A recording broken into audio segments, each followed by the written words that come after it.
How heartful of me to visit a funeral like this. Despite the presence of other attendees, my mother-in-law stood in front of us smiling. My father-in-law was also smiling and sympathizing with her, saying, "Yeah, we are so nice." My anger quickly reached its peak, seeing their behavior. My mother-in-law, however, was not concerned.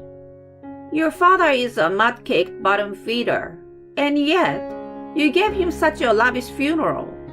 I don't think you had a budget for that. Are you now having a financial problem? May I offer you a donation to help you? My mother-in-law took a dime out of her purse and threw it at my feet. I had lost my patience. This was unforgivable. I can't believe she would make fun of my father just because she doesn't like me. They will see what I can do to destroy them. In front of my victorious in-laws, I told them the truth. My name is Haley, and I'm 30 years old. I work for a construction company as an interior designer. I became a certified interior coordinator for a reason. In my childhood, I had always a slightly unusual hobby. I like to look at house floor plans and find the right furniture for the space.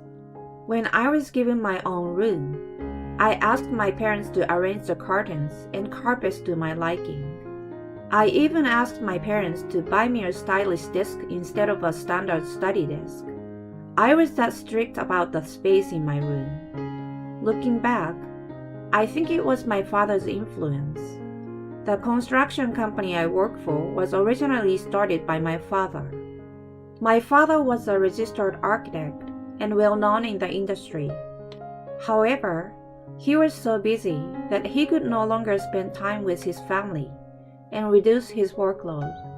He then gathered many construction managers and full-time engineers he knew and opened this construction company. Now, there are more interior coordinators and financial planners like me, and the company has grown to a modest size. My father, in whose company I participate, suffered a stroke 5 years ago.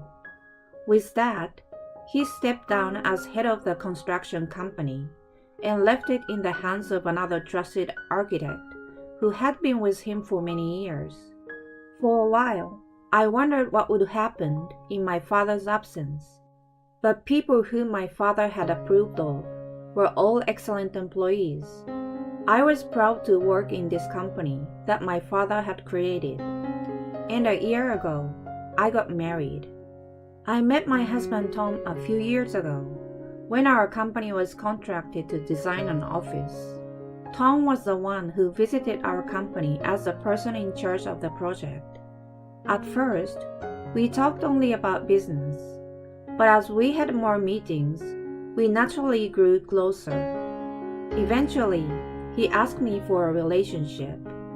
When he proposed to me a year ago, he said, "I want to marry you, but marrying me might cause you trouble."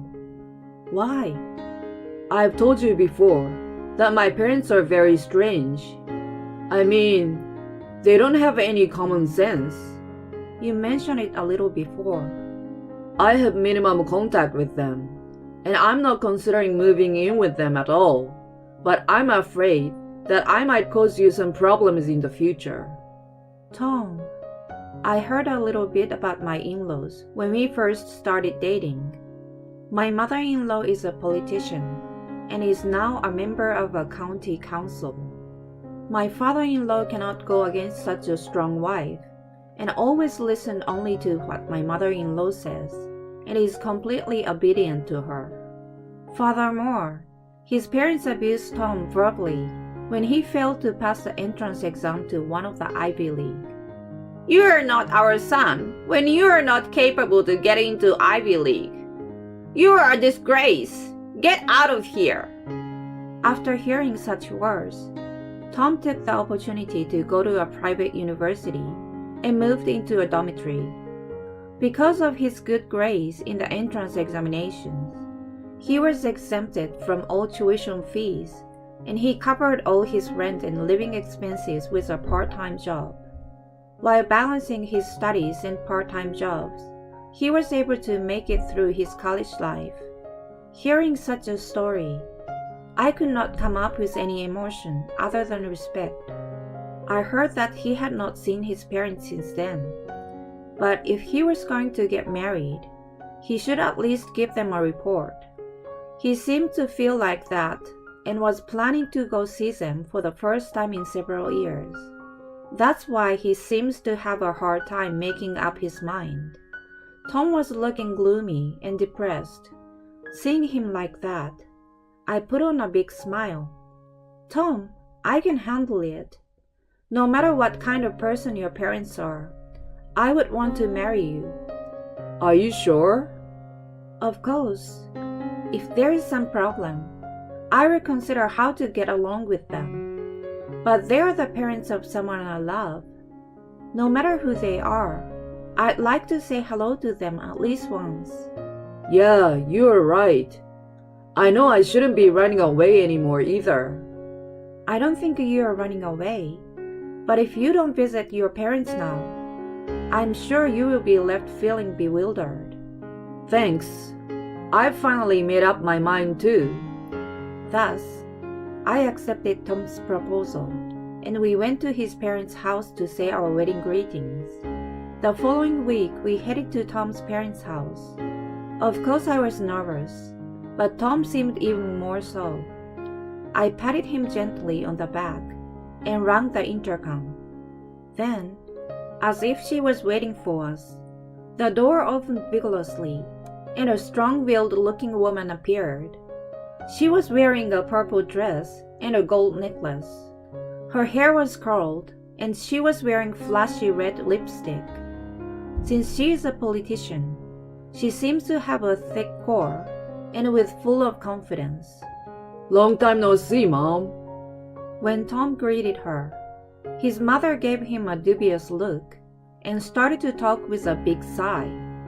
What is a failure who failed the entrance exam and ran away from home doing here after all this time? Don't say that. What? It's true, isn't it? You just came back home and brought this unattractive woman with you. She's got nothing to do with it. Don't make fun of Haley. Oh my God. You're so pissed off. A fool like you can't possibly be loved seriously. What on earth do you expect? I don't deserve to have my mother tell me that. Just then, a small man appeared from behind my mother-in-law. I instantly guessed it was Tom's father. As soon as he showed his face, his father said to Tom, "What's that kind of behavior?" He began to yell at Tom. It seems that Tom raising his voice at his mother had touched his father's nerves.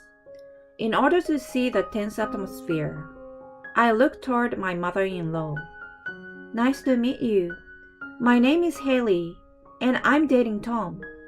Haley, why do you want to be with a failure like Tom? He's not a failure.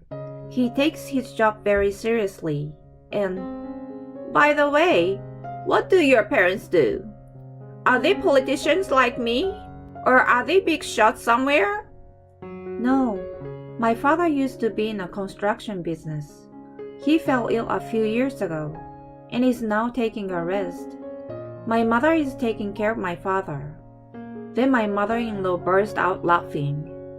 When I was unable to say anything because of the suddenness of the situation, she smiled wryly and slowly opened her mouth. Your family is pretty much at the bottom of the pile too. Tom, who has a politician mother, brought you here. So I thought you were a young lady from a better place. Wait a minute. I don't care what you say about me, but my father and mother. Oh, was I right? It's true what they say about people becoming aggressive when they are told the truth. What the hell are you saying? Why should you, a completely stranger, tell me that? Then my husband stepped in front of me. Stop it already, he shouted at his mother. And now my father-in-law glared at us.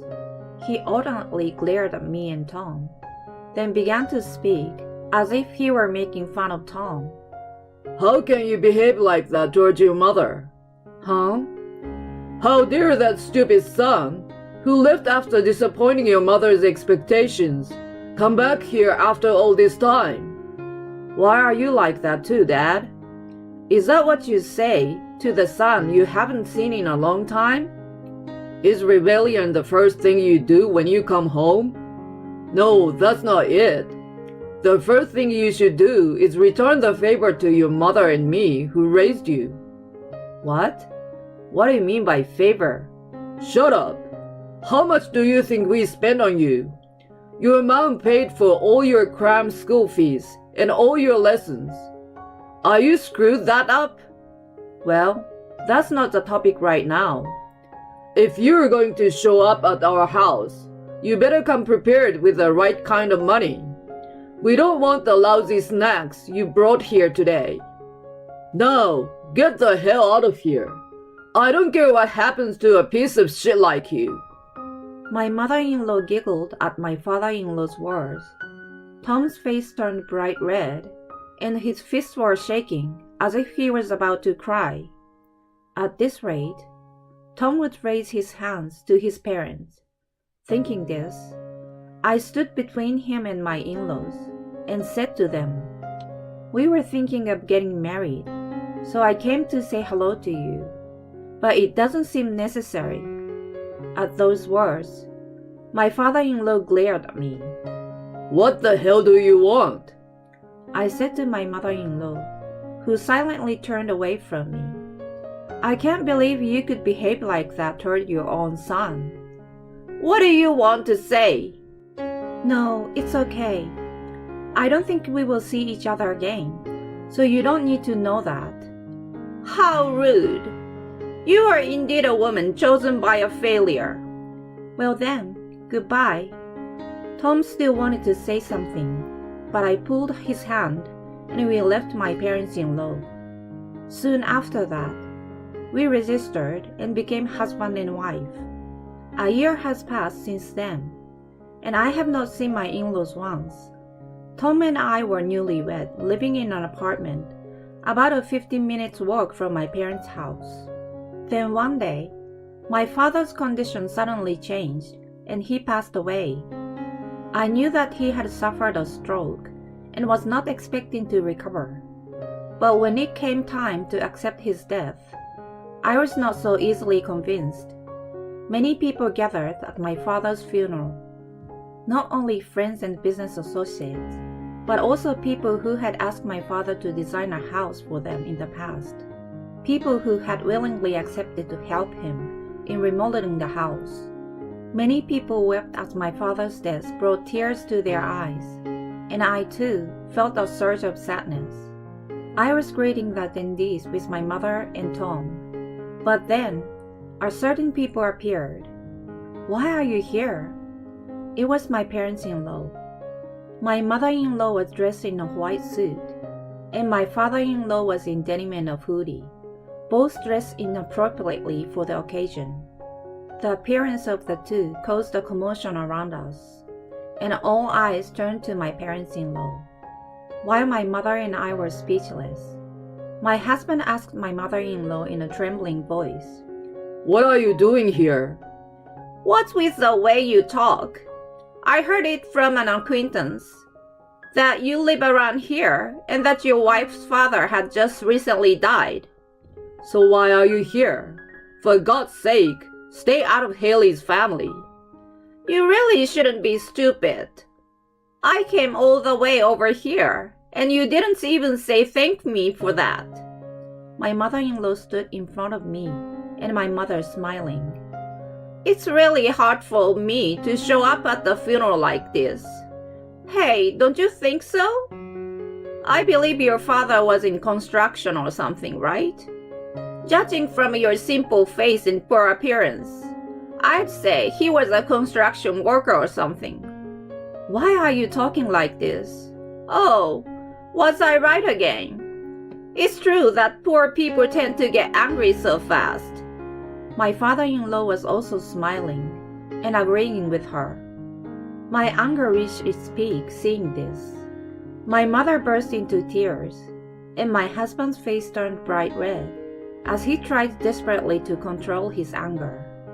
As we stood there, my mother-in-law took this opportunity to continue. Your father is a mud-sliding bottom feeder, and yet you hold such a lavish funeral. I guess you will be in financial trouble. May I offer you a donation to help you? My mother-in-law took a dime out of her purse and threw it at my feet. The coin rolled with a clink-clink sound, and my mother-in-law stamped on it. My whole body was strained with a hatred I had never felt before. I could not forgive her. How could she make fun of my father just because she didn't like me? If this is what she wants, I will destroy her thoroughly. Gently suppressing my fist, which was about to involuntarily fly out to her, I quietly opened my mouth. You will regret this. What? I will say it again. If you don't apologize right now, you will definitely regret it. No, I won't regret it. An apology to a low-class person like you? That's absurd. I see. Well then, I will have to take back the plan of remodeling your office. My mother-in-law froze on the spot at my words. Apparently, she did not understand what I meant. So I brought several employees who work for the same company as me. Huh? At that moment, my mother-in-law's eyes widened and she asked me, Why are these people here? Isn't it obvious? They are important craftsmen of the construction company I work for. No, you are kidding, right? You work for that famous construction company? My father was a registered architect, and his construction company is well known in the industry. It is not inexpensive, but it has a reputation for providing high workmanship, and it undertakes not only the remodeling of the ordinary homes, but also the remodeling of companies and stores. And this mother-in-law is one of those who hired our construction company. She is a member of the state legislature and hired our construction company to renovate her office. Actually, I knew about this, but kept it a secret from my family because I thought it would make my husband uncomfortable. Apparently, my mother-in-law had selected the top engineers of our company. At each meeting, she offered high-class hospitality and talked for an hour about her expectation. If that was all, it was still good. But she also asked the young apprentice who followed her to the meetings for his contact information. Let's meet with only the two of us. I will pay you. She was so insistent. One of the craftsmen said he was wondering if he should refuse to sign a contract with her. Then, the young apprentice took out his phone and confronted Tom, my mother, and my mother-in-law with it. The mother-in-law, whose misdeeds had been exposed, turned pale as she looked at it. No, this is bullshit. Bullshit? It's all true. I took this opportunity to tell her the truth. It seems that as a high-profile politician, you wanted to create a very glamorous office. Our company cannot be responsible for it. It's annoying to say the least. Wait a minute, Haley. I didn't know. I didn't know your father was a famous architect. You used to make fun of him just because he was in the construction business, saying he was a bottom feeder. How's that now? How does it feel to be cut off from a contract by someone you disrespected? Is it okay to be a politician if you can't even see the true nature of people and judge things based on prejudice? Then, the person in charge of our company appeared on the scene. He said to my mother-in-law, We have no intention of offering our services to you. You insulted our former president. My mother-in-law's face turned bright red, and she ran away. Of course, my father-in-law followed her. My mother-in-law's bad reputation spread quickly. This was because several people who had attended my father's funeral had captured my mother-in-law's insane behavior on video. The video was spread on social networking sites and caused a huge firestorm. My mother-in-law had been a politician for a long time, but her trust was shattered in an instant, and she resigned without waiting for her term as a state legislature member to end. Of course, there was no way she could live as she had in the past, and her neighbors were not nice anymore. As a result, my parents-in-law were forced to move out. They were probably still forced to live day by day somewhere.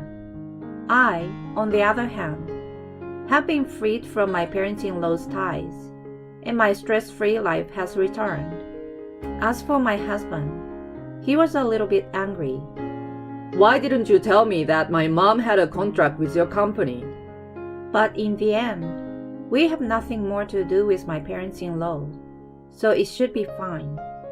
I hope to continue to provide the best technology and service, together with my respectful colleagues and friends, and I will continue to protect the company my father had started.